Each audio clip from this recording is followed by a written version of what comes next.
नमस्ते dear brothers and sisters. आज के इंडियन सेक्शन के इस सेशन में आप सभी का स्वागत है। हमारा आज का विषय है मानव पुनरुत्थान, ह्यूमन रीजनरेशन। इसका भाग एक ब्रदर अशोक लोखंडे जी ने पिछली बार लिया था और आज इसका भाग दूसरा उसका डिस्कशन होगा। आइए हम यूनिवर्सल इन्वोकेशन से इस सेशन की शुरुआत करते हैं।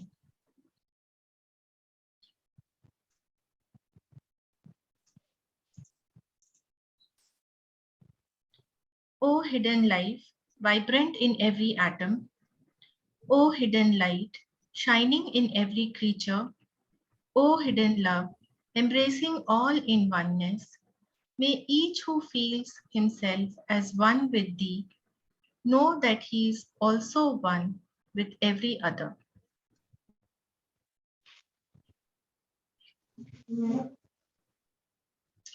Namaste and welcome to all once again. Today we have, आज हमारे बीच में ब्रदर अशोक लोखंडे जी हैं, जो कि थियोसॉफिकल सोसाइटी के लाइफ मेंबर हैं, बहुत ही सीनियर नेशनल लेक्चरर हैं और वर्तमान में नागपुर लॉज के प्रेसिडेंट हैं। ब्रदर लोखंडे जी सन 2014 में फूड कॉर्पोरेशन ऑफ इंडिया से एज मैनेजर रिटायर हुए थे और 1984 में उन्होंने थियोसॉफिकल सोसाइटी ज्वाइन की थी। वे मराठी थियोसॉफिकल फेडरेशन के प्रेसिडेंट रह चुके हैं 9 वर्ष तक और थियोसॉफी के प्रचार की कमेटी जो वेस्ट जोन की थी उसके वे चेयरमैन भी थे। मैं अशोक जी का स्वागत करती हूँ और उनसे अनुरोध करती हूँ कि वो आज का सेशन शुरू करें। ब्रदर अशोक जी। विभा जी धन्यवाद, ने बहुत अच्छा परिचय दिया।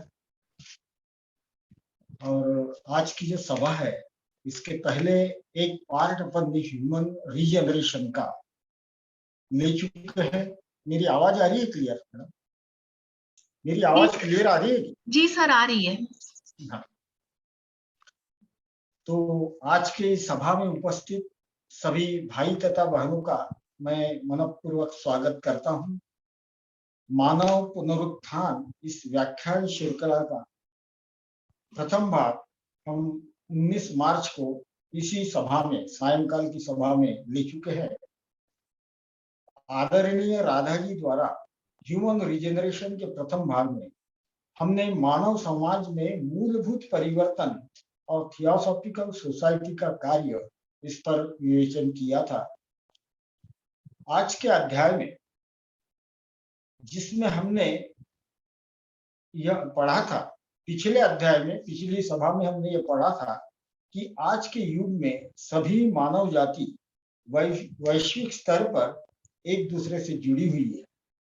सही मायने पृथ्वी एक अंतरिक्ष यान बन चुकी है।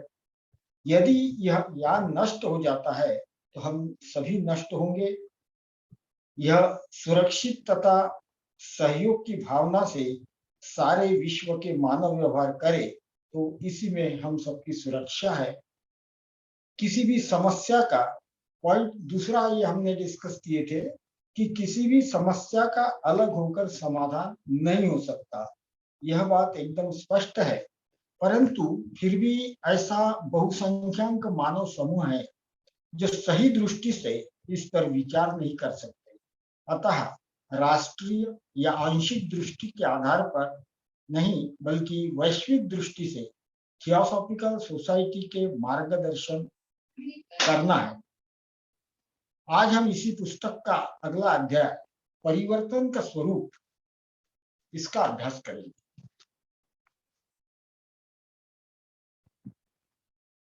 यहाँ पर इस किताब में पहले ही कह चुके हैं कि कोई एक जातीय समूह नहीं अपितु संपूर्ण मानव जाति एक अभूतपूर्व चुनौती का सामना कर रही है। युद्ध, शस्त्रों की होड़, गरीबी, जनसंख्या की समस्या, इन सब तथा अन्य समस्याओं से सारी मानव जाति का अस्तित्व संकट में है। अधिकांश लोग इस बात को नहीं समझते कि ये सारी बाह्य चुनौतियां मानव के अंतर्मन में प्रतिबिंबित है। आपके, मेरे तथा हर किसी के मन में युद्ध में व्यक्त घृणा हमारे सबके मन में वैर भाव और आशंका की अभिव्यक्ति है। यहाँ पर राधा जी को ये कहना है कि बाह्य जगत में जो भी दृश्य हमें नजर आ रहा है, ये सारा दृश्य हर मानव के अंदर जो कुछ चल रहा है उसी का ये बाह्य प्रतिबिंब है। दूसरों को सहभागी न बना पाने की हमारी असमर्थता गरीबी के रूप में प्रकट होती है। प्रदूषण अधिकाधिक पा लेने के लालच का परिणाम। जो अंतर में है और जो बाहर है वो दोनों भिन्न नहीं है। वैचारिक स्तर पर इसे स्वीकार कर लेने पर भी हम वास्तव में इस संबंध को देखने का प्रयत्न नहीं करते कि सभी समस्याओं की जड़ मनुष्य की मानसिक स्थिति है। क्योंकि हम यह नहीं समझ पाते, हम सारे समय बाहर से थोड़ा बहुत सुधार लाने का प्रयास करते रहते हैं, जिन्हें हम विश्व को बदलने की बड़ी बड़ी योजनाएं समझते हैं। वास्तव में सतही और अस्थायी तथा काम चलाऊ उपाय के अतिरिक्त कुछ नहीं होता। राधा जी ने इस चैप्टर में, इस किताब में बड़े कड़वे घूंट पिलाए हैं, क्योंकि जो कुछ बाहर में है वो हमारे अंतरतम में चल रहा है, और जब तक अंतरतल हमारा बदलता नहीं तब तक बाह्य परिस्थितियां बदलना कठिन। इसलिए संसार की समस्या को उन व्यक्तियों की स्थिति से अलग नहीं किया जा सकता जो इस संसार के अंग है, जिनके मन चीजों की उनकी संपूर्णता में देखने में असमर्थ है। जैसा हम कह चुके हैं कि आज की उग्र समस्याएं संपूर्ण मानव जाति की समस्या है, न कि संसार के किसी भाग की या कुछ लोगों या राष्ट्र की। इसलिए इनके हल भी ऐसे होने चाहिए जो सभी से संबंधित हो। मानव जाति के किसी एक भाग के हित की दृष्टि से सोचना उचित नहीं। मन हर वस्तु को विभाजित और खंडित करके एक विशिष्ट दृष्टिकोण से देखने का आदि हो गया है। ऐसा विभाजित मन कभी भी समस्याओं के सही और स्थायी हल नहीं निकाल पा सकता। विशेषतः वर्तमान परिवेश में, जहां विश्व के सभी लोग और देश परस्पर संबंधित है, इसलिए हर वस्तु को आंशिक रूप में देखने की घातक प्रवृत्ति से मन को मुक्त करना आवश्यक है। हम यह भी कह चुके हैं कि यदि मनुष्य अपने विषय में अधिक न जान सके, यह न समझ सके कि वह क्या है, उसे क्यों बनता है, अपनी स्वयं की अद्भुत और असीम संभावना को वह कभी भी समझ नहीं सकेगा कि उसके लिए क्या हितकर है। अतः वह जिसे हितकर समझता है उसके लिए वह सतत प्रयत्न करता तो है, परंतु वास्तव में दुख ही पाता है। इस विषय में थियोसॉफी और थियोसॉफिकल सोसाइटी का सही मार्गदर्शन कर सकती है। मूलभूत परिवर्तन क्या है, इस विषय में अनेक प्रश्न उठते हैं। क्या कुछ भी मूलभूत है? क्या गौण और आधारभूत के बीच कोई अंतर है? हम कह सकते हैं कि मूलभूत परिवर्तन वह है जिसमें एक साथ अनेकों समस्याओं का निराकरण हो जाए। यह खरपतवार को समूल नष्ट करने के समान है। खरपतवार की शाखाओं को आप काट भी दे तो फिर पनप सकती है। जैसे उदाहरण दिया, हिंदू पौराणिक गाथा में रावण का उल्लेख आता है, जिसके 10 सिर थे। युगों तक वह अपराजित रहा, क्योंकि उसके 1 या 2 सिर कटने पर फिर से उग आते थे। अंत में अवतारी पुरुष राम ने एक ही बार में उसके सारे सिरों को काट दिया और दुष्टता का विनाश किया। अपने व्यक्तिगत एवं सामुदायिक जीवन में हम पाते हैं कि समस्याएं निरंतर बनी ही रहती।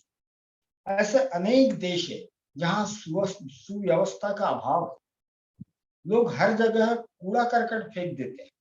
निश्चय ये गौण समस्या है, क्योंकि यदि आप कूड़ा करकट साफ कर भी दे तो लोग दूसरे दिन फिर और अधिक कूड़ा फेंकेंगे। स्पष्ट है कि मूल समस्या मनोवृत्ति की है। यहाँ पर वो जोर दे रही है कि मूल समस्या मनोवृत्ति की है। यदि लोग ये समझ ले कि जो जो कर रहे हैं वह स्वयं उनके लिए और दूसरों के लिए भी गलत है, यदि वे देखें कि जैसा वे कहते हैं वैसा और लोग भी करते हैं, तो सुधार नहीं आ सकता। स्पष्ट है कि उनकी मनोवृत्ति में परिवर्तन हो, बाह्य परिस्थिति बदल सकती है। इस प्रकार कूड़ा करकट साफ करने जैसी साधारण बात से हम अपेक्षाकृत अधिक मूलभूत बात तक पहुंचते हैं। थोड़ी और गहराई से सोचने पर आप पाएंगे कि यह वृत्ति मूलतः स्व केंद्रित है। कूड़े फेंकने की समस्या के अतिरिक्त अन्य कई तरह की यह स्व केंद्रितता प्रकट हो सकती है। यदि हम स्व केंद्रितता की वृत्ति से निपट सके तो न केवल यह समस्या अपितु अन्य समस्याएं अपने आप सुलझ जाएगी। अतः समस्याओं के मूल कारण, उनके स्रोत को समझना है और उसका निराकरण करना चाहिए। तभी पूर्णतः भिन्न संबंध और जीवन पद्धति के रूप में मूलभूत परिवर्तन आ सकेगा। मानव जाति की समस्याओं को मूल कारण की ओर संकेत करने वाले कुछ शब्दों को हम सुन चुके हैं। इसके लिए न तो प्रकृति और न कोई परिकल्पित देवता दोषी, बल्कि स्वार्थपरता से विकृत मानव स्वभाव। मानव जाति को सभी कठिनाइयों का कारण स्वार्थपरता है। इसलिए स्वार्थपरता, स्व केंद्रितता और स्वतल्लीनता से निकलकर सहानुभूति, सामंजस्य, एकत्व की स्थिति में आना है और दूसरों का कल्याण अधिक नहीं तो हमारे जितना ही महत्वपूर्ण है, यह सोचना मूलभूत परिवर्तन होगा। कुछ लोग इसे सैद्धांतिक रूप में मान भी ले, परंतु लाखों लोग इसे तर्कसंगत सैद्धांतिक तथ्य के रूप में भी स्वीकार नहीं करेंगे। सोसाइटी के सदस्य होने के नाते हमारा कर्तव्य है कि सभी तर्कों द्वारा दर्शन, साहित्य और भक्तिपूर्ण तरीकों से विचार विमर्श तथा स्वयं अपने जीवन के उदाहरण तथा हर प्रकार से हम इस लक्ष्य तथ्य की यथार्थता स्पष्ट करें। यदि स्व केंद्रितता की आंतरिक एकात्मता की अनुभूति में परिवर्तित हो जाए तो सारा संसार ही बदल जाए। यहाँ पर राधा जी कहते हैं कि महात्माओं के पत्रों से एक छोटा सा वाक्य मैं फिर उद्धृत करना चाहूंगा कि विश्व बंधुत्व एक निरर्थक वाक्यांश नहीं है, यह सार्वभौमिक सदाचार को एकमात्र सुदृढ़ आधारशिला है। हम अब इस बात की समीक्षा करें कि स्वार्थपरता क्या तात्पर्य है, क्योंकि हम आक्रमक रूप में स्वार्थपरायण नहीं होते। हम प्रायः अपने से संतुष्ट रहते हैं। जब हम यह देखते हैं कि कुछ लोग घोर महत्वाकांक्षी, क्रूर आदि है और संसार में तबाही मचा देते हैं, तो हम उन्हें अपराधी मान लेते हैं।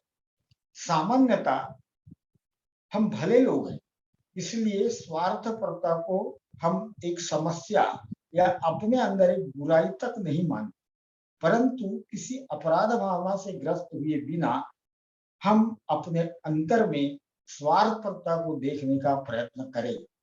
अपराध भावना अनावश्यक है, क्योंकि हम सभी स्वार्थपरायण हैं। हम में से कोई भी इससे मुक्त नहीं। स्व केंद्रितता बहुत सूक्ष्म हो सकती है। हमें इसका भान होना चाहिए कि जिन लोगों के हमारे निकट के संबंध हैं, जैसे परिवार, बच्चे, माता पिता या मित्र, जिनके लिए हमारी स्नेह भावना है, उन तक के साथ संबंधों में अभी भी एक अवरोध है। वह अन्य व्यक्ति सदैव पर है और मैं स्वयं स्व हूं। यह भी स्वार्थपरता है। जैसे बहुत बचपन में ये चीज अपन ने अनुभव की होगी कि छोटे बच्चे मेरा ये तेरा है, या मैं अलग हूँ, माँ अलग है, पिताजी अलग है। इस तरह का जो भाव है स्व का, जो हमें बिल्कुल बचपन से हमारे अंदर आता है, वही जीवन भर हमारे साथ कार्य करते रहता है। यह भी स्वार्थपरता है। यह सही है कि दूसरे व्यक्ति का भौतिक शरीर भिन्न है, परंतु हर किसी को, चाहे वो मनुष्य हो या पशु, पेड़ या पृथ्वी, पर मानने की मन को क्या आवश्यकता है, यह प्रश्न राधा जी पूछती है। और ऐसा कहा जाता है कि बच्चों में जो मेरा तेरा ये जो रहता है, ये आगे विकसित हो जाता है और अपने से हर दूसरा व्यक्ति दूसरा लगता है। इसकी हमें पूरी आदत सी हो जाती है। पेड़ पौधों से हमारी अनबन नहीं हो सकती। बेचारे जानवर भी हमारा विरोध नहीं कर सकते, उन्हें इनका अवसर ही नहीं मिलता, परंतु अन्य मनुष्य अवश्य विरोध करते हैं। और जब तक हम युद्ध ना करें, हम पशुओं या पेड़ पौधों की तरह उन्हें समाप्त नहीं कर सकते। सुख सुविधाओं के विषय में हमारा आंतरिक दृष्टिकोण क्या है? प्राय जीवन एक म्यूजिकल चेयर के खेल की तरह होता है, जिसमें स्थान कम होते हैं और इसके इच्छुक बहुत अधिक। क्या मैं यह चाहता हूं कि मुझे सुखद स्थान प्राप्त हो, इससे पहले कि कोई अन्य उसे प्राप्त करे? उसको पाने के लिए मैं थोड़ी तेजी से चलता हूं। यदि ध्यान दिया जाए तो कई छोटी छोटी बातों में हमारी स्वार्थ वृत्ति की झलक मिलेगी। यदि हम उदासीन हैं और संसार की स्थिति से हमारा हृदय द्रवित नहीं होता, तो यह भी स्वार्थपरता है। भगवान बुद्ध की शिक्षा थी कि हम दुख को प्रथम सत्य माने। उसका आशय था हृदय में करुणा की जागृति और स्वम केंद्रितता से मुक्ति हो। अब ये एक दया और करुणा, इसमें बड़ा बारीक भेद। करुणा सबके प्रति रखी जाती है। अगर मन में प्रेम उदित हो तो करुणा निर्माण हो सकती। अदरवाइज दया, दया के लिए कंडीशन है कि मैं संपन्न हूं और कोई बिल्कुल अधनासा व्यक्ति हो, पिटिएबल कंडीशन में हो, दयनीय अवस्था में हो, तब मैं उसको कुछ मदद करूं, ये दया है। लेकिन करुणा जैसे भिखारी के प्रति की जाती है, राजा की भी प्रति की जाती है। करुणा बहुत व्यापक ऐसा शब्द है, और करुणा जागृति के लिए मन में हमारा प्रेम प्रसव हो जाना चाहिए। तब तक हम करुणा को प्राप्त नहीं कर सकते और करुणावान नहीं बन सकते। हम बहुत आसानी से संतुष्ट न हो जाए। हम यह न सोचे कि संसार में सब भले लोग हैं। यह सही है कि आज के दुखद संसार में भी बहुत से भले लोग हैं, किंतु स्वकेंद्रितता, स्वतल्लीनता या अहम की विभिन्न अभिव्यक्तियों से मुक्त होना सज्जन होने से भिन्न है। मूलभूत परिवर्तन का आशय है अहम या स्व को जड़ से निकाल देना। आवश्यक नहीं कि एक ही दिन में। वास्तव में इसका तात्पर्य है निर्वाण के लिए प्रयत्नशील होना, क्योंकि स्वार्थ पूरक अहम की समाप्ति ही निर्माण है। थियोसॉफिकल सोसाइटी और ऐसे अध्यात्म मार्ग जो खुले तरह से किसी प्रकार के कल्ट और इसका ये न लेते हुए, जब हम खुलेपन से हमें अभ्यास करना है, मार्ग क्रमणा करना है, और हर व्यक्ति का अंतिम गंतव्य जो है वो निर्वाण को प्राप्त करना है, और इसकी शुरुआत हमें किसी न किसी जन्म में शुरू करनी ही है। यहाँ पर राधा जी जोर देकर एक बात कहती है कि वास्तव में इसका तात्पर्य है कि निर्वाण के लिए प्रयत्नशील होना, क्योंकि स्वार्थ पर अहम की समाप्ति ही निर्वाण है, और अहम एकदम से समाप्त नहीं होगा। तो धीरे धीरे हर जन्म में इसकी प्रैक्टिस, तपश्चर्या जिसको हम कहेंगे, ये करना होगा, क्योंकि हमारा अंतिम गंतव्य निर्वाण है, अंतिम गोल मनुष्यता का निर्वाण है, जिसकी शुरुआत कहीं ना कहीं से हमें करनी होगी। और जब हम थियोसॉफिकल सोसाइटी जैसी संस्थाओं के सदस्य बनते हैं और इस ज्ञान में, इस ब्रह्म ज्ञान में हमें रस निर्मित होता है, तो ये सही समय है कि हम इस दिशा में जाने वाले रास्ते पर अपना प्रयास, अपना प्रवास शुरू करें, और जिसके लिए अहम को समाप्त करना यही हमारा उद्देश्य रहेगा। एकता, बंधु, सामंजस्य, करुणा आदि शब्दों को हम प्रायः शक्तिहीन बना देते हैं।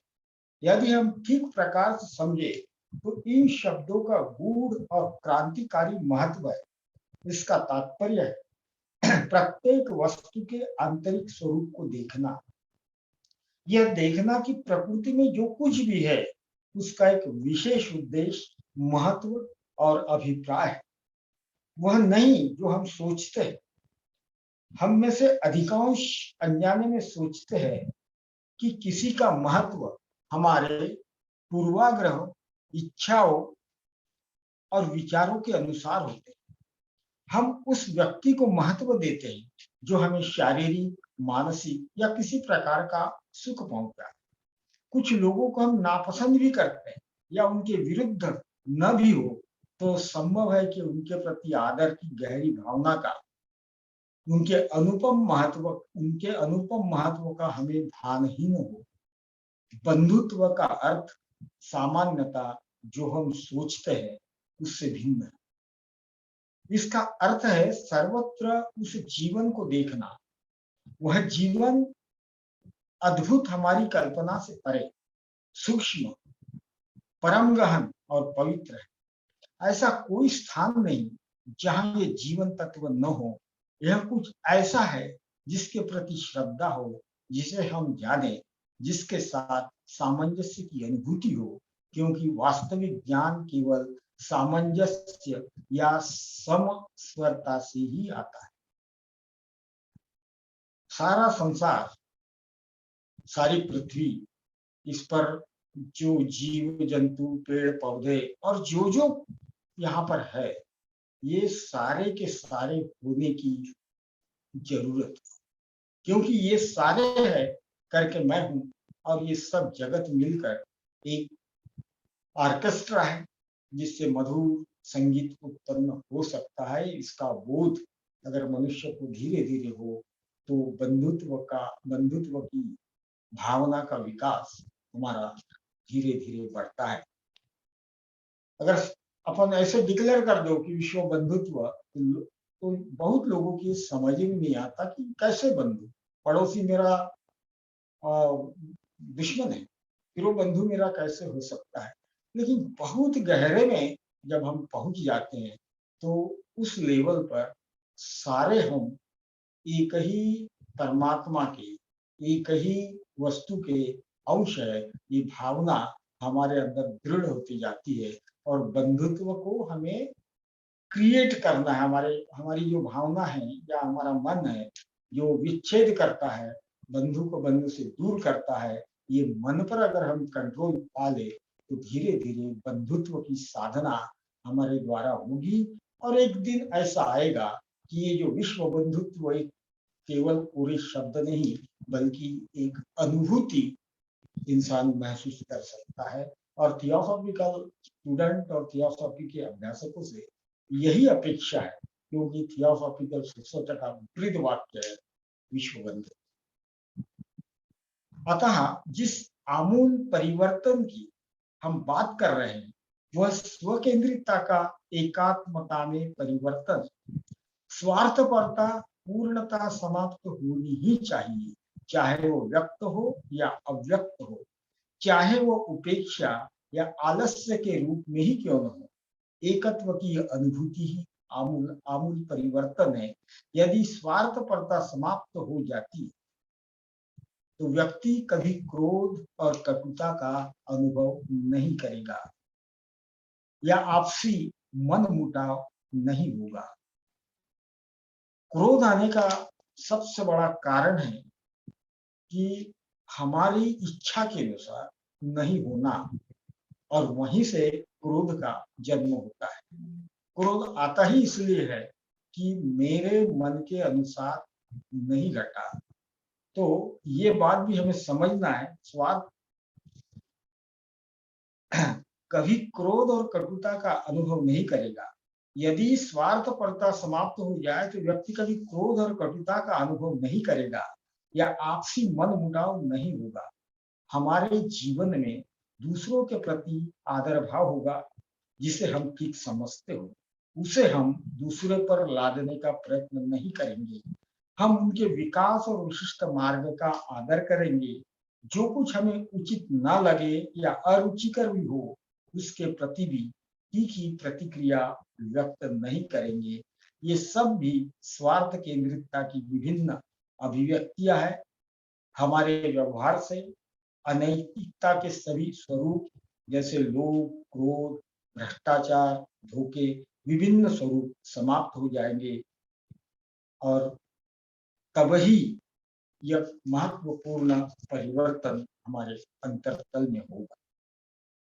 यदि हम कहें कि मूलभूत परिवर्तन का तात्पर्य कुछ चाहने के स्थान पर कुछ भी न चाहना है, तो कुछ लोग तुरंत पूछेंगे कि कुछ भी न चाहना कैसे संभव है। यदि हम इस प्रकार सोचने लगे तो हम कभी बदलेंगे नहीं। हमें समझना होगा कि सभी चाहने का अंत निराशा है, क्योंकि कुछ भी चाहिए और उससे भी अधिक हमारे अंतर में है। शांति हमारी चेतना में है, क्योंकि जीवन की चेतना का यही सच्चा स्वरूप है। जीवन सौंदर्य है, जीवन अच्छाई और एकत्व की पवित्रता है, क्योंकि हम संघर्ष करते हैं और उस जीवन को अपने अंतर से प्रवाहित नहीं होने देते। हम कामना के कारण कष्ट पाते हैं और ढूंढते अन्यत्र। इस बात को हम समझे कि हमारे सारी समस्याओं का, क्रोध का, दुख का कारण कुछ है, तो है हमारी चाहत, हमारी अपेक्षा। तो एक भले मानस ने कहा है कि अगर आप अपने जीवन से 90% दुख को हटाना चाहते हैं तो सबसे पहले आपको एक काम करने होंगे कि आप अपेक्षा ही छोड़ दें। और सारे दुख की जड़ ये अपेक्षा है। इसका अनुभव हम सबको है।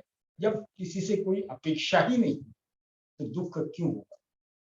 अदरवाइज छोटी छोटी बात में परिवार में किसी ने आदर नहीं दिया, किसी ने पूछ परख नहीं की, कहीं कोई मिला उसने नमस्ते नहीं किया या नमस्कार किया उसका जवाब नहीं, ये छोटी छोटी अपेक्षाएं भी हमें विचलित कर देती है और हमारे दुख का समूह बढ़ाने में सहयोगी होती है, कारण बनती है। इसलिए किसी फिलोसोफर ने कहा है कि आप अपेक्षा छोड़ दो। और जब हम थियोसॉफी का स्टडी करते हैं तो ये जीवन जो है हमारा, हमें कुछ समय के लिए मिला है, निसर्ग के जो नियम है उसके हिसाब से मिला है, और कुछ समय ही यहाँ पर हमें गुजारना है। और हमारे यहाँ आने का प्रयोजन हमारी इवोल्यूशन है, आत्मा की इवोल्यूशन है। हमारी आत्मा की उन्नति करने के लिए हमें बार बार जन्म मिलता है, लेकिन जन्म पाने के बाद अज्ञानवश हम सांसारिक चीजों में उलझते रहते हैं, और जिस कार्य के लिए हम बार बार जन्म लेते हैं उसी को हम भूल जाते हैं और जीवन व्यर्थ हो जाता है। इस पर थियोसॉफी प्रकाश डालती है। इस प्रकार मूलभूत परिवर्तन में बहुत सारी बातें सम्मिलित। स्वार्थ परायणता के स्थान पर परोपकारिता, बाहरी और आंतरिक संघर्ष के स्थान पर शांति, कुरूपता के स्थान पर सौंदर्य और सामंजस्य, यह परिवर्तन अज्ञान से बोध की स्थिति प्राप्ति है। यह परिवर्तन अज्ञान से बोध स्थिति की प्राप्ति है। संघर्ष और पृथकत्व की भावना चेतना पर एक भार है, फिर भी वह स्नेह चाहती, संबंधों के लिए लालायित रहती। अज्ञान का निचोड़ आत्म केंद्रितता है।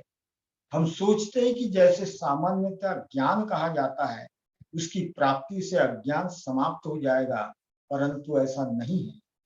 जिसे ज्ञान कहते हैं वो ज्ञान नहीं है, वह तो मस्तिष्क के विचारों और बहुत सी जानकारियों से लादना मात्र। उपनिषद, तो ये ज्ञान के बारे में, जिसको हम ज्ञान कहते हैं, बहुत बार वो ज्ञान भी हमारा भ्रम हो जाता है, क्योंकि ज्ञान के 3 आयाम होते हैं। एक होती है इंफॉर्मेशन, जिसको बहुत ज्यादा इंफॉर्मेशन जिसने जमा कर लिया है, सर्वसाधारण दृष्टि से सामान्य जनता में वो एक ज्ञानी व्यक्ति होता है। फिर वो सारी इंफॉर्मेशन से, उसके चिंतन मनन से जो प्राप्त कर लेता है, वो होता है नॉलेज। और तीसरी बात, जिसको हम ज्ञान, सही रूप में ज्ञान कह सकते हैं, वो होता है विजडम। थियोसॉफी में एक वाक्य मैं हमेशा उसको कहता हूँ कि up to knowledge you can teach, you can learn, but wisdom can not. और थियोसॉफी को विजडम रिलीजन कहा जाता है। ये विजडम है, हम किसी से सीख नहीं सकते, ना ही किसी को सिखा सकते हैं। तो हमें जो ज्ञान प्राप्त करना है वो विजडम अपेक्षित है, और विजडम मनुष्य को ट्रांसफॉर्म करने में समर्थ है। जिसे हम ज्ञान कहते हैं वो ज्ञान नहीं है, वह तो मस्तिष्क के विचारों और बहुत सारी जानकारियों को लादना मात्र। उपनिषद और अन्य ऋषियों ने कहा है कि जो समझता है कि वह जानता है, वह जानता ही नहीं। जो समझता है कि मैं जानता हूं, वो जानता ही नहीं। जो वास्तव में जानता है, वह एकत्व की अनुभूति करता है। यह एकत्व परम सौंदर्य, सामंजस्य, शांति और परम ज्ञान है, जो व्यक्ति को सही कर्म करने में सक्षम बनाता है। जिस ज्ञान में प्रेम का तत्व ना हो, वो ज्ञान नहीं है। प्रज्ञा या परम ज्ञान, विजडम, बुद्धिमत्ता और प्रेम दोनों ही है। और साधारणता, जिसे हम ज्ञान कहते हैं, उससे भिन्न है। अतः हम कह सकते हैं कि अज्ञान से प्रज्ञा की प्राप्ति मूलभूत परिवर्तन है। इसका अर्थ है जीवन के वास्तविक स्वरूप, अर्थात उसके आशय व अंतर्निहित उद्देश्य की प्राप्ति के प्रति जागरूक होना है। Be aware. हमें जागरूक रहना है, हमेशा जागरूक रहना। तब क्या हम साधारण ज्ञान को निरर्थक माने? राधा जी बाद में कहती है, तो जो हमें साधारण ज्ञान है, क्या वो निरर्थक है? यह इस बात पर निर्भर करता है कि वह ज्ञान क्या है। कोई ज्ञान ऐसा होता है जो व्यावहारिक उपयोग के अतिरिक्त वास्तव में निरर्थक होता है। हमें कुछ बातों को जानना होता है, जैसे अपने घर का रास्ता। इसके अतिरिक्त बहुत सी जानकारी जो हम एकत्रित करते हैं व्यर्थ होती है, परंतु कुछ जानकारी उपयोगी भी हो सकती है। भारतीय परंपरा में कहा गया है कि जैसे हीरे से हीरा काटा जाता है, वैसे ही ज्ञान का उपयोग ज्ञान से परे जाने के लिए, अंतर्दृष्टि और जीवन का स्वरूप और उसकी एकता का बोध प्राप्त करने के लिए हो सकता है। अतः यही अहम के बंधन तोड़ने की प्रक्रिया है। थियोसॉफिकल सोसाइटी का संबंध ऐसे ज्ञान से है और उसे ही प्रस्तुत करें। जब हम थियोसॉफिकल सोसाइटी के सदस्य हैं, तो हमारी जो डेफिनेशन है ज्ञान की, वो इस तरह से होनी चाहिए। यदि किसी थियोसॉफिकल लॉज में लोग शरीर विज्ञान, वनस्पति विज्ञान आदि विषयों पर ऐसे पाठ्यक्रम आयोजित करना चाहे जो उपयोगी हो, तो क्या उन्हें प्रोत्साहन देना चाहिए? यह प्रश्न है। तब हमें पूछना चाहिए किस दृष्टि से उपयोगी। कार या रेडियो आदि के पुर्जे जोड़ने जैसी जानकारी जो व्यावहारिक कार्यों के लिए उपयोगी है, उसे उपलब्ध कराना थियोसॉफिकल सोसाइटी का कार्य नहीं है। हमारा संबंध हो तो उस प्रकार के ज्ञान से है जो सत्य की ओर ले जाए। मानव जाति को अब उस विश्लेषणात्मक विभाजित मन से परे जाना है और जो सदैव विश्लेषण, तुलना, मूल्यांकन करता रहता है, ऐसा बोध प्राप्त करना है जिसे हम अंतर्दृष्टि कह सकते हैं। यद्यपि इसका प्रयोग प्रायः गलत अर्थ में होता है, इसलिए संभवतः बुद्धि शब्द का प्रयोग अधिक उचित है, क्योंकि इसका अभिप्राय जागृति से है। यह मिथ्या ज्ञान से मुक्ति जिसमें मन है। थियोसॉफी की जो ज्ञान अपेक्षित है वह जागृति वाला, जन्म जन्म के हमारे अज्ञान में, थोड़ी बहुत प्रगति में, कुछ हमारी मतांतरों में हम उलझे रहते हैं। थियोसॉफी में आने के बाद जिस ज्ञान की हमें साधना है वो ऐसा ज्ञान जो हमें रूपांतरित करे, हमें विजडम की ओर ले चले, उस ज्ञान को हम प्राप्त करते हैं। जिन अधिकांश बातों में हम उलझे रहते हैं उस समय वे ही महत्वपूर्ण प्रतीत होते हैं, जैसे संघर्ष, आशाएं, कल किसने क्या कहा था, हम कल क्या करना चाहते। वास्तव में उन बातों का बहुत सा भाग अर्थपूर्ण होता है, बहुत सा भाग ही अर्थपूर्ण होता है, और वह भी कुछ हद तक। क्या इस स्थिति में जागरूक होकर हम देख सके कि वास्तव में जीवन, उसका आशय, गूढ़ सार्थकता और सौंदर्य क्या है? क्या ऐसा सोचने और समझने का कोई मार्ग है जो केवल अपनी ही नहीं सभी मनुष्य की सहायता कर सके, जो हम के बंदी गृह को तोड़कर जीवन के स्वरूप और हमारी समान नियति का बोध करा सके? इस दिशा में सोचने पर हम पाएंगे कि थियोसॉफिकल सोसाइटी का प्रथम उद्देश्य बिना किसी भेदभाव के विश्व बंधुत्व कितना महत्वपूर्ण है। यदि मन बिना भेदभाव के बंधुत्व का अनुभव करे और द्वैत से मेरे और पर, मेरा हित और किसी अन्य के हित की भावना से मुक्त हो सके, तो क्या यह गुणात्मक परिवर्तन एक धार्मिक यात्रा नहीं होगी? और ये जो परिवर्तन है ये वास्तव में धार्मिक होता है। हमने अपने सोचने के ढंग से अनेक भेद पैदा किए और हम इसी में आबद्ध हैं। यदि हम अपने आप को इन सीमाओं से मुक्त कर सके तो हम शांति और सामंजस्य को फैलाएंगे। अतः बिना किसी भेदभाव का विश्व बंधुत्व कोई निरर्थक या सामान्य उक्ति नहीं। थियोसॉफिकल सोसाइटी की यही प्रमुख कार्य है। जब हम इसे सामान्य में परिवर्तित कर देते हैं तो हमें अन्य कार्य ढूंढने की आवश्यकता होती है, लेकिन ऐसे बंधुत्व और पुनरुत्थान में कोई अंतर नहीं है, क्योंकि दोनों के लिए पूर्णतया नए मन की आवश्यकता होती है, जिसमें विभाजन, उच्च नीच, भेदभाव और तुलना के लिए स्थान नहीं।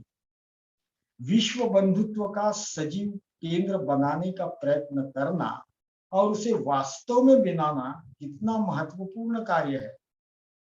कुछ व्यक्ति पूछते हैं कि एक सजीव केंद्र ही क्यों?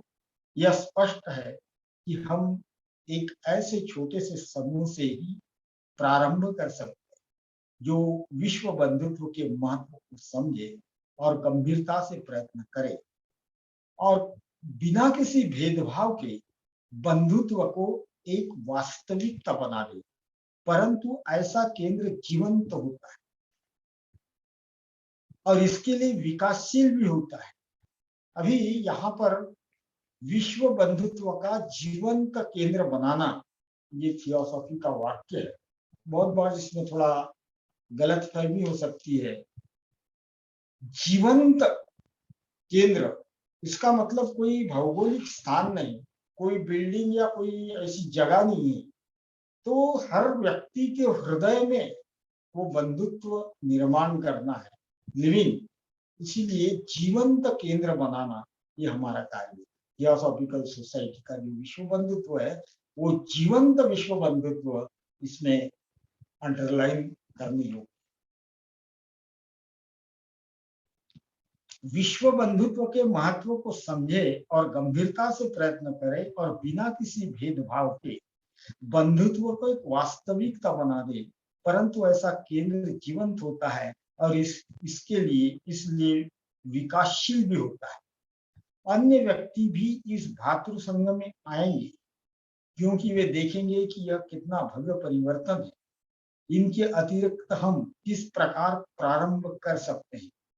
इससे होने वाले मूलभूत परिवर्तन को यदि हम समझ जाए तो हम अनुभव करेंगे कि हमारा लक्ष्य कितना महान है और हमें बहुत प्रेरणा मिलेगी। बार बार प्रयोग से शब्द अर्थहीन बन जाते हैं, यही कठिनाई है।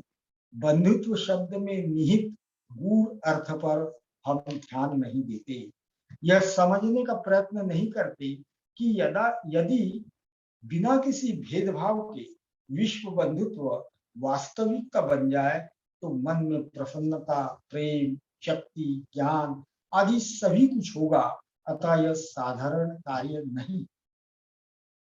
आत्मबोध नाम के अपने ग्रंथ में श्री आद्य शंकराचार्य कहते हैं, जो व्यक्ति केवल अपने लाभ के लिए जी तोड़ प्रयत्न करता है उससे अधिक मूर्ख और कौन हो सकता है।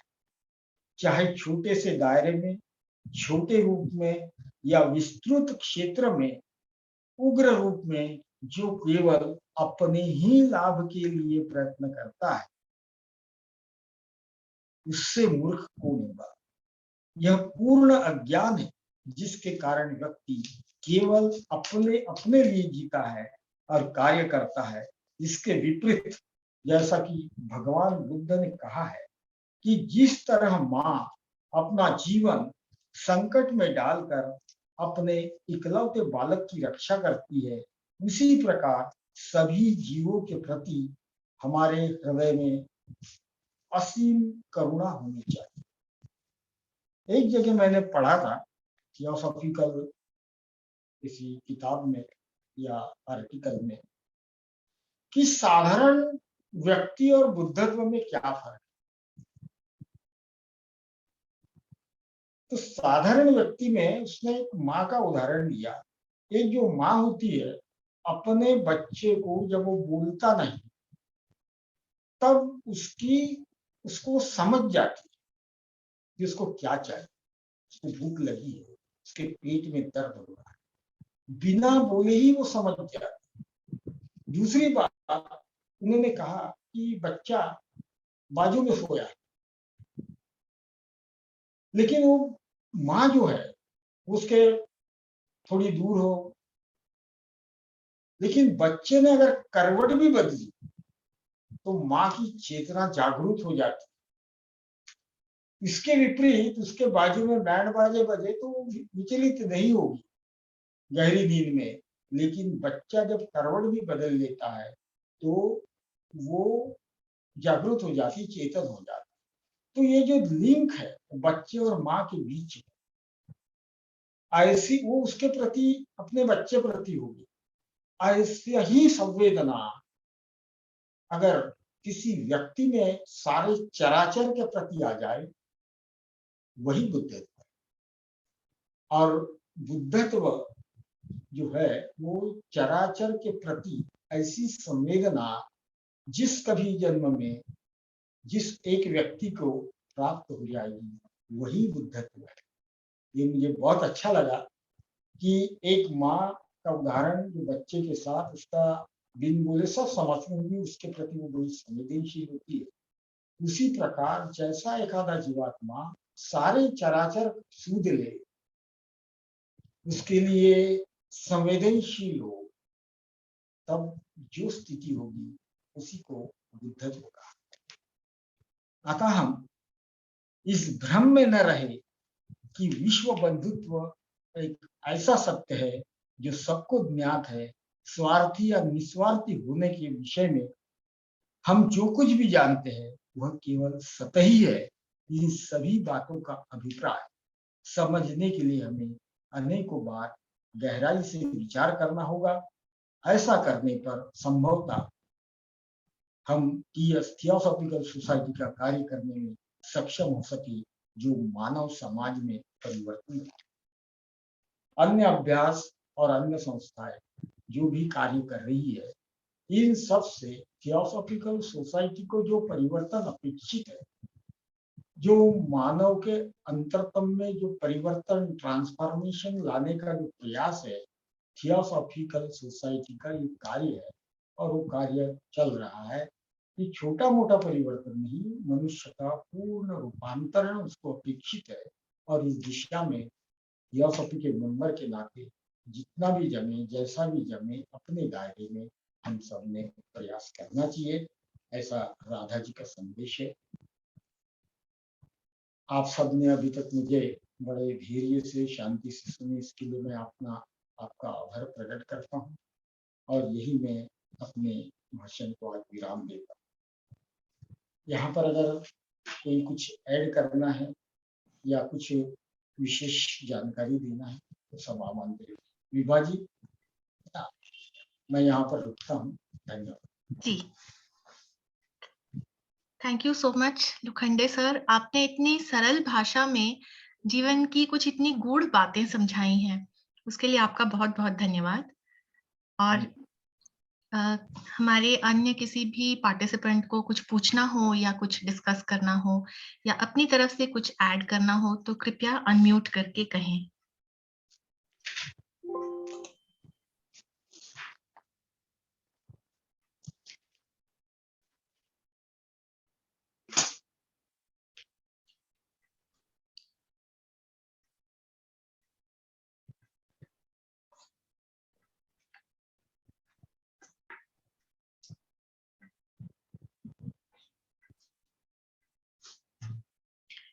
सर, ये भाग 2 अब इसका आखिरी पार्ट है, ये समाप्त हो चुका है सेशन।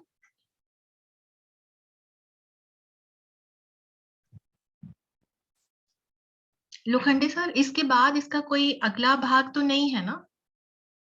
नहीं, ये पार्ट 3 है अगले सैटरडे। अच्छा, तो यही कंटिन्यू होगा?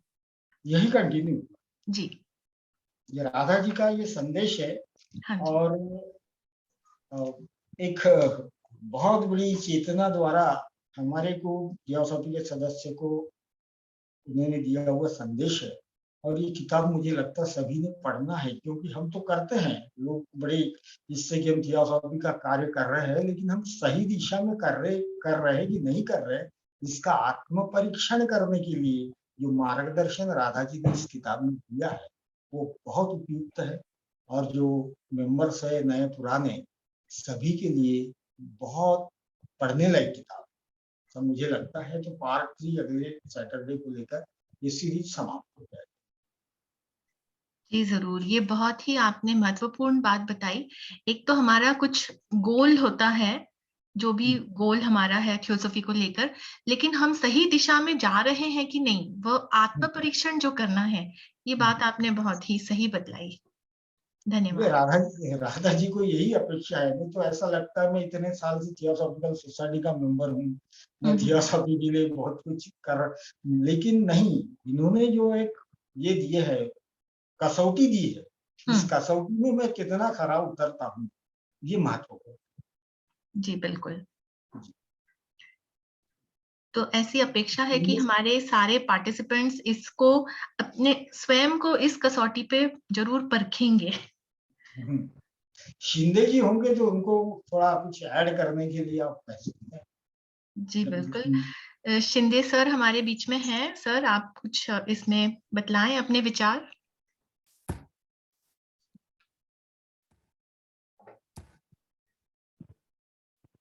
हेलो। हाँ जी। हेलो। हाँ, हिंदी में बोल रहे हैं वो। आप इंग्लिश में बोलिए, no problem. Very nice. The human regeneration is the aim of the Theosophical Society. It is founded for this purpose.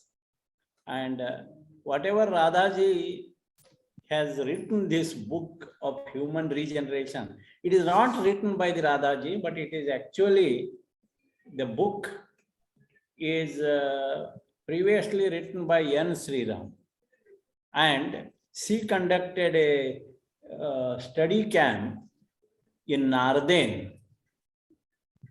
And after study camp, she invited many intellectuals to Adyar and discussed very deeply on it. And then this new book has come as the Human Regeneration. And it is translated in all the languages. In our Marathi language is there, Hindi language, so many languages it is translated. And Brother Lokhande, Ashok Lokhande has nicely explained in Hindi, because everybody should read it. The basic, he pointed out that whatever outer challenges are there, we feel now there is outer challenge, war, outer challenge, pollution, outer challenge of all those. If we look into them, outer challenge, the theosophist, to give solution to the outer these challenges, Radhaji and this human regeneration points out that the source of these outer challenges is within the human mind. And regeneration has to take place in our thinking attitude. So if we are inwardly hating, if there is hate inside, then my hate, your hate, everybody's hate combined together results into outer challenge as the war. And to stop the war, we have to stop these thoughts of hate, hate of country, hate of all other traits, all that is present in human mind need to be changed. Then the war, outer challenge will stop. So this human regeneration begins with the human mind. And if the mind becomes a new mind, that is what Radhaji used the term, then the outer challenges will reduce and gradually they vanish. So the source of all outer challenges, like war, like poverty, all those, even poverty, she said, it is the inability of human mind to share with the others is the basic reason. We are not ready to share. Now in the pandemic period, we have learned this lesson, not to possess much. Whatever we want to share, we must share in this life only. And many donations are coming nowadays. So people are becoming more and more generous. So such outer challenges sometimes teach us some lessons. And our human mind then changes, we change our thinking, and therefore gradually these outer challenges, they reduce. So if we, all of us, especially she said in the last sentence, we can see in the human regeneration, if all the 3,000 whatever serious members are there, Theosophical Society, they think that human regeneration is possible. Seriously, if they think, then perhaps we will bring a great change outside. That is what this human regeneration has got value, to think deeply, and through individual regeneration, we can bring the human regeneration. That is the, again, solution we must think over. And all these, what I suggest in the third stage, I suggest Lokhande to take those question and answer. I was there in that seminar when she called many people at Adyar, and we have many question and answers. Many questions are asked and they are answered. and wonderfully it is exposed. So if we go deeply into this book, that gives much solution to our outer challenges and problems. It is a good book to study and go deeper into it. Thank you for giving me this opportunity to speak. Thank you, Vibhaji. You have conducted very nicely. Thank you. And thanks, Lokhandeji. You are explaining very nicely in Hindi, in simple Hindi. So I enjoyed it. Thank you. Thank you. Thank you, sir, for those pearls of wisdom. And yes, do we have any other participant who would like to say something or add? Any questions?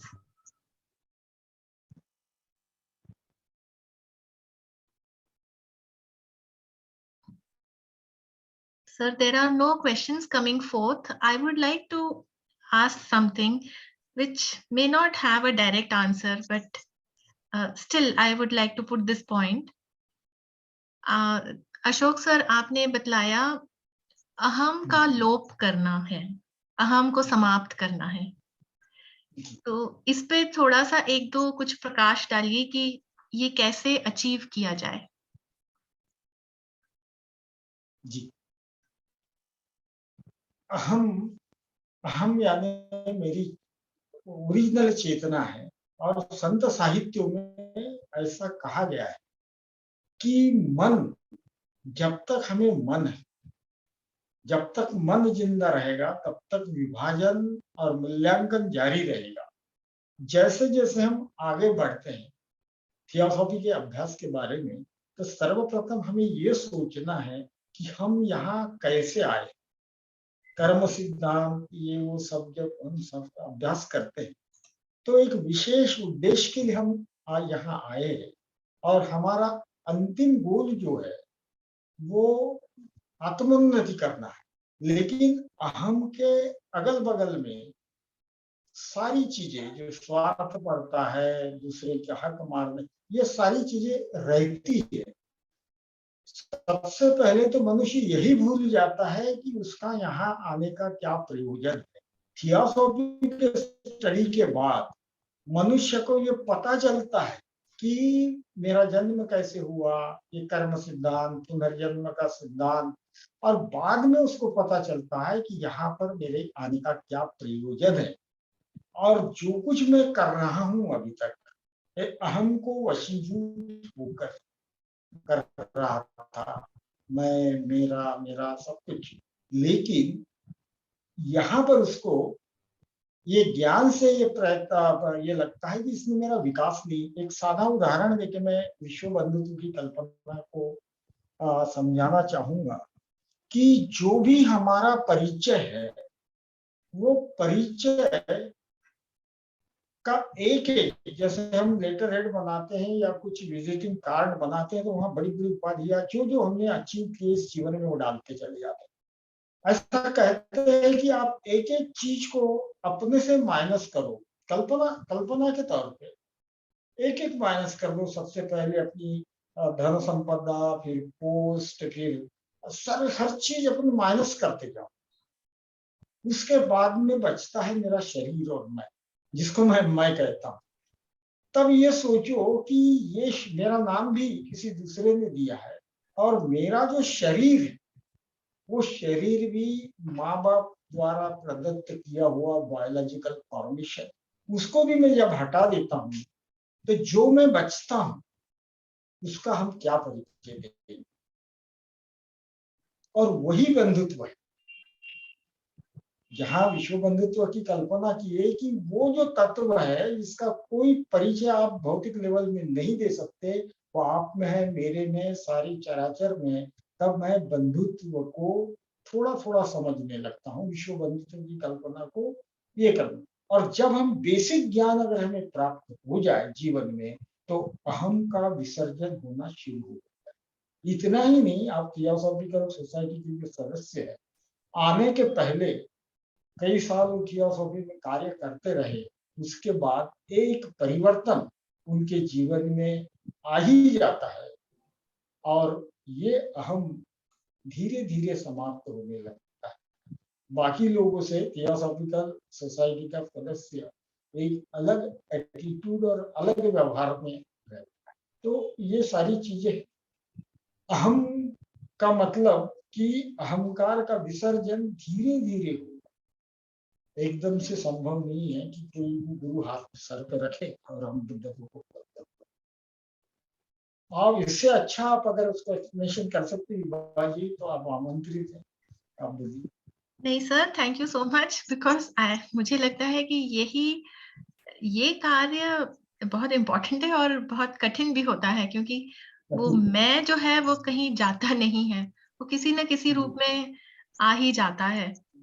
तो thank you so much. Vibha ji, very basic question you asked. It is to become selfless. So unless we realization of self is there, that individual self and universal self, that realization, I am not the body, but I am the individual, that Atma Buddhi Manasa. When we realize this and we actualize this, and when we begin to really identifying ourselves with the all others, then that will be gradually reducing. It is a very basic question to become selfless. That is, it is self-consciousness. We are self-conscious. And unless it is dropped, we can't become, aham will be there always. I am there, my existence will be there.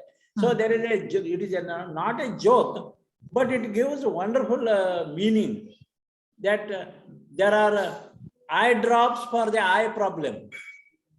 There are eye drops for the eye problem.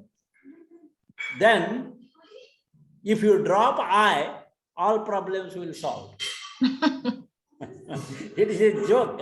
So this dropping of eye, letting go, if it is there, then probably we reduce our aham. Otherwise, it is not so easy. It will remain. For that purpose, we are taking birth again and again. Right. Good.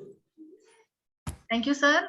तो मुझे जो समझ में आया कि personality को dissolve करके individuality में रहना है, उसमें स्थित होना है. That is what it means. So thank you so much for this discussion. और इसके साथ ही हम आज की सभा अब समाप्त करते हैं और अगले सेशन में पार्ट 3 ब्रदर लोखंडे जी कंटिन्यू करेंगे. Right, sir? Okay. So please, so we'll just close the session with the closing prayer. Okay, madam. Om Asato Ma Sadgamaya Tamaso Ma Jyotirgamaya Mrityorma Amritam Gamaya. Om